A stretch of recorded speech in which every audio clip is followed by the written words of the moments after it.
2025년 신도제의 교회 오늘의 양식을 시작하겠습니다. 오늘 하루 한 장 성경 읽기는 누가복음 12장입니다. 12장. 그동안에 무리 수만 명이 모여 서로 밟힐 만큼 되었더니 예수께서 먼저 제자들에게 말씀하여 이르시되 바리새인들의 누룩 곧 외식을 주의하라. 감추인 것이 드러나지 않을 것이 없고 숨긴 것이 알려지지 않을 것이 없나니 이러므로 너희가 어두운 데서 말한 모든 것이 광명한 데서 들리고 너희가 골방에서 귀에 대고 말한 것이 지붕 위에서 전파되리라. 내가 내 친구 너희에게 말하노니 몸을 죽이고 그 후에는 능히 더 못하는 자들을 두려워하지 말라. 마땅히 두려워할 자를 내가 너희에게 보이리니 곧 죽인 후에 또한 지옥에 던져넣는 권세 있는 그를 두려워하라. 내가 참으로 너희에게 이르노니 그를 두려워하라. 참새 5마리가 두어사리온에 팔리는 것이 아니냐. 그러나 하나님 앞에는 그 하나도 잊어버리시는 바 되지 아니하는도다. 너희에게는 심지어 머리털까지도 다 세신 바 되었나니 두려워하지 말라. 너희는 많은 참새보다 더 귀하니라. 내가 또한 너희에게 말하노니 누구든지 사람 앞에서 나를 시인하면 인자도 하나님의 사자들 앞에서 그를 시인할 것이요 사람 앞에서 나를 부인하는 자는 하나님의 사자들 앞에서 부인을 당하리라. 누구든지 말로 인자를 거역하면 사하심을 받으려니와 성령을 모독하는 자는 사하심을 받지 못하리라. 사람이 너희를 회당이나 위정자나 권세 있는 자 앞에 끌고 가거든 어떻게 무엇으로 대답하며 무엇으로 말할까 염려하지 말라. 마땅히 할 말을 성령이 곧 그때에 너희에게 가르치시리라 하시니라.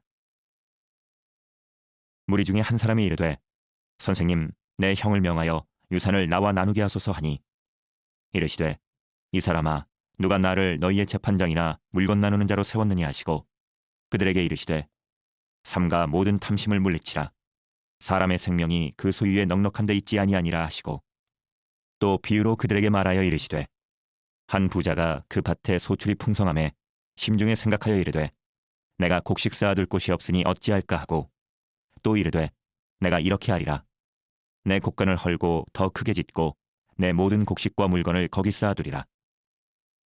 또 내가 내 영혼에게 이르되 영혼아 여러 해 쓸 물건을 많이 쌓아두었으니 평안히 쉬고 먹고 마시고 즐거워하자 하리라 하되 하나님은 이르시되 어리석은 자여 오늘 밤에 내 영혼을 도로 찾으리니 그러면 내 준비한 것이 누구의 것이 되겠느냐 하셨으니 자기를 위하여 재물을 쌓아두고 하나님께 대하여 부여하지 못한 자가 이와 같으니라. 또 제자들에게 이르시되 그러므로 내가 너희에게 이르노니 너희 목숨을 위하여 무엇을 먹을까 몸을 위하여 무엇을 입을까 염려하지 말라. 목숨이 음식보다 중하고 몸이 의복보다 중하니라. 까마귀를 생각하라. 심지도 아니하고 거두지도 아니하며 골방도 없고 창고도 없으되 하나님이 기르시다니 너희는 새보다 얼마나 더 귀하냐. 또 너희 중에 누가 염려함으로 그 키를 한 자라도 더할 수 있느냐. 그런즉 가장 작은 일도 하지 못하면서 어찌 다른 일들을 염려하느냐. 백합화를 생각하여 보라. 실도 만들지 않고 짜지도 아니하느니라. 그러나 내가 너희에게 말하노니 솔로몬의 모든 영광으로도 입은 것이 이 꽃 하나만큼 훌륭하지 못하였느니라. 오늘 입다가 내일 아궁이에 던져지는 들풀도 하나님이 이렇게 입히시거든 하물며 너희일까 보냐. 믿음이 작은 자들아 너희는 무엇을 먹을까 무엇을 마실까 하여 구하지 말며 근심하지도 말라. 이 모든 것은 세상 백성들이 구하는 것이라. 너희 아버지께서는 이런 것이 너희에게 있어야 할 것을 아시느니라. 다만 너희는 그의 나라를 구하라. 그리하면 이런 것들을 너희에게 더하시리라. 적은 무리여 무서워 말라.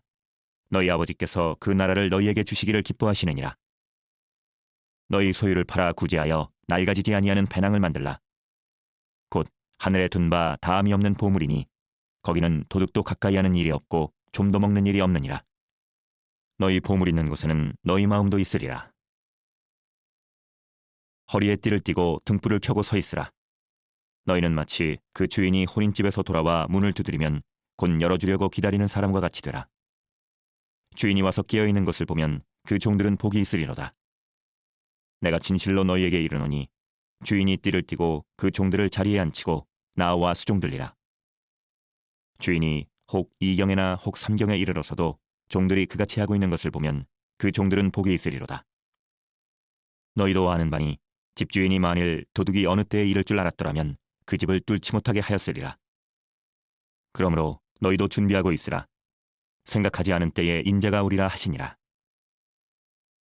베드로가 여짜오되 주께서 이 비유를 우리에게 하심이니이까 모든 사람에게 하심이니이까? 주께서 이르시되 지혜 있고 진실한 청지기가 되어 주인에게 그 집 종들을 맡아 때를 따라 양식을 나누어 줄 자가 누구냐? 주인이 이를 때에 그 종이 그렇게 하는 것을 보면 그 종은 복이 있으리로다. 내가 참으로 너희에게 이르노니 주인이 그 모든 소유를 그에게 맡기리라. 만일 그 종이 마음에 생각하기를 주인이 더디 오리라 하여 남녀 종들을 때리며 먹고 마시고 취하게 되면 생각하지 않은 날 알지 못하는 시각에 그 종의 주인이 이르러 엄히 때리고 신실하지 아니한 자의 받는 벌에 처하리니 주인의 뜻을 알고도 준비하지 아니하고 그 뜻대로 행하지 아니한 종은 많이 맞을 것이요 알지 못하고 맞을 일을 행한 종은 적게 맞으리라. 무릇 많이 받은 자에게는 많이 요구할 것이요 많이 맡은 자에게는 많이 달라 할 것이니라. 내가 불을 땅에 던지러 왔노니 이 불이 이미 붙었으면 내가 무엇을 원하리요? 나는 받을 세례가 있으니 그것이 이루어지기까지 나의 답답함이 어떠하겠느냐? 내가 세상에 화평을 주려고 온 줄로 아느냐? 내가 너희에게 이르노니 아니라 도리어 분쟁하게 하려 함이로라. 이후부터 한 집에 5사람이 있어 분쟁하되 셋이 둘과 둘이 셋과 하리니 아버지가 아들과 아들이 아버지와 어머니가 딸과 딸이 어머니와 시어머니가 며느리와 며느리가 시어머니와 분쟁하리라 하시니라. 또 무리에게 이르시되 너희가 구름이 서쪽에서 이는 것을 보면 곧 말하기를 소나기가 오리라 하나니 과연 그러하고 남풍이 부는 것을 보면 말하기를 심히 더우리라 하나니 과연 그러하니라. 외식하는 자여 너희가 천지의 기상은 분간할 줄 알면서 어찌 이 시대는 분간하지 못하느냐? 또 어찌하여 옳은 것을 스스로 판단하지 아니하느냐? 내가 너를 고발하는 자와 함께 법관에게 갈 때에 길에서 화해하기를 힘쓰라. 그가 너를 재판장에게 끌어가고 재판장이 너를 옥졸에게 넘겨주어 옥졸이 옥에 가둘까 염려하라. 내게 이르노니 한 푼이라도 남김이 없이 갚지 아니하고서는 결코 거기서 나오지 못하리라 하시니라. 오늘 하늘 양식의 말씀은 누가복음 18장 9절에서 14절입니다. 또 자기를 의롭다고 믿고 다른 사람을 멸시하는 자들에게 이 비유로 말씀하시되 두 사람이 기도하러 성전에 올라가니 하나는 바리새인이요 하나는 세리라. 바리새인은 서서 따로 기도하여 이르되 하나님이여 나는 다른 사람들 곧 토색, 불의, 간음하는 자들과 같이 아니하고 이 세리와도 같이 아니함을 감사하나이다.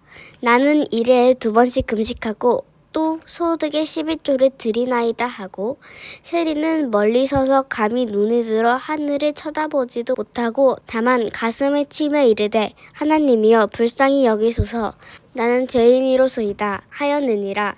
내가 너희에게 이르노니 이에 저 바리새인이 아니고 이 사람이 의롭다 하심을 받고 그의 집으로 내려갔느니라. 무릇 자기를 높이는 자는 낮아지고 자기를 낮추는 자는 높아지리라 하시니라. 아멘. 자기를 낮추는 자는 높아지리라. 예수님은 바리새인과 세리와 같은 시간에 성전에 올라가 기도하는 이야기를 들려주십니다. 이 이야기를 통해 주시려는 교훈이 무엇인지도 분명하게 밝히십니다. 자기를 높이려 하지 않고 오히려 낮추는 사람이 진정으로 높아진다는 것입니다. 자기를 남보다 나은 존재로 드러내고 싶은 욕구는 인간에게 거의 원죄와 같은 뿌리 깊은 죄성입니다. 죄는 우리의 선한 행실도 경건을 위한 노력도 아주 교모하게 교만의 수단으로 변질시킵니다. 작은 선행도 남들이 알아주기를 바라고 혹 남들이 알아주지 않으면 심기가 불편해지는 것이 죄입니다. 남들보다 열심히 신앙생활을 하는 것은 당연히 좋은 일이지만 자기만큼 열심히 하지 않은 사람들을 평가하고 비판할 때 그의 경건 생활은 무의미해집니다. 하나님은 그런 경건을 기뻐하지 않으십니다. 이것이 예수님의 말씀입니다. 본문에 등장하는 바리새인은 행위로만 보면 훌륭한 신앙의 사람입니다. 그는 남의 것을 탐하거나 억지로 취하지 않았습니다. 불의하지도 않았습니다. 가늠 같은 것과는 거리가 먼 생활을 했고 일주일에 2번이나 금식하고 11조를 성실하게 드렸습니다. 반면 세리는 그저 고개를 숙이고 스스로 죄인이라고 고백하는 삶을 살았습니다. 그런데 예수님의 말에 따르면 바리새인의 기도가 아니라 세리의 기도를 받으셨습니다.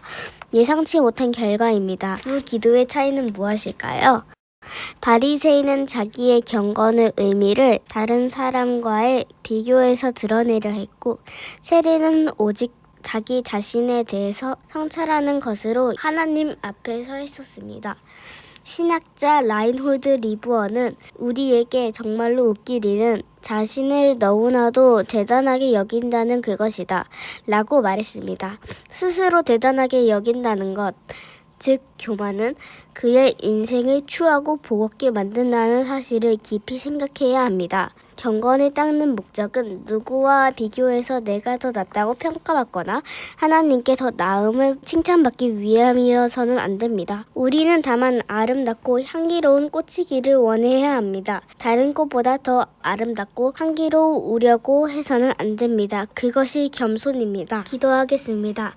하나님, 우리는 하나님을 향한 경건의 활동조차 교만의 행위로 변질되는 유혹에 쉽게 흔들릴 수 있는 연약한 존재입니다. 우리의 기도와 예배와 예물, 헌신, 모든 것이 순수함을 지킬 수 있게 지켜주시옵소서. 늘 경계하며 깨어있게 하옵소서. 예수님의 이름으로 기도합니다. 아멘.